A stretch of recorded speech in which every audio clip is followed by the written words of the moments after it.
রবিবার সকালে বাংলাদেশ সফররত ইস্ট তিমুরের প্রেসিডেন্ট হোসে রামোস হোর্তাকে সেনানিবাসে প্রদান করা হয় গার্ড অব অনার। পরে দুপুরে প্রধান উপদেষ্টার কার্যালয়ে ডক্টর মোহাম্মদ ইউনুসের সঙ্গে বৈঠক করেন ইস্ট তিমুরের প্রেসিডেন্ট। বৈঠক শেষে দুই দেশের মধ্যে ভিসা অব্যাহতির বিষয়ে চুক্তি স্বাক্ষর ও ফরেন অফিস কনসালটেশনের বিষয়ে সমঝোতা স্মারক সই হয়।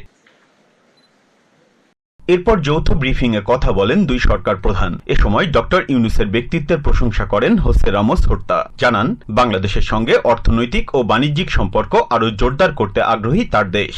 প্রধান উপদেষ্টা বলেন, ইস্ট তিমুরের স্বাধীনতার সময় থেকেই বাংলাদেশের সঙ্গে নিবিড় সম্পর্ক বিদ্যমান। জানান, সম্পর্ক উন্নয়নে খোলা হবে কনসুলেট সেন্টার। বাংলাদেশি পণ্য রপ্তানির দুয়ার হতে পারে ইস্ট তিমুর। এ সময় রোহিঙ্গা ইস্যুতে মিয়ানমারের উপর চাপ প্রয়োগে আসিয়ান সদস্য হতে আগ্রহী দেশ হিসেবে ইস্ট তিমুরের কূটনৈতিক সহায়তাও চান প্রধান উপদেষ্টা। এর আগে ইস্ট তিমুরের প্রেসিডেন্টের সঙ্গে সৌজন্য সাক্ষাৎ করেন পররাষ্ট্র উপদেষ্টা তৌহিদ হোসেন ও পরিবেশ উপদেষ্টা সৈয়দা রিজওয়ানা হাসান।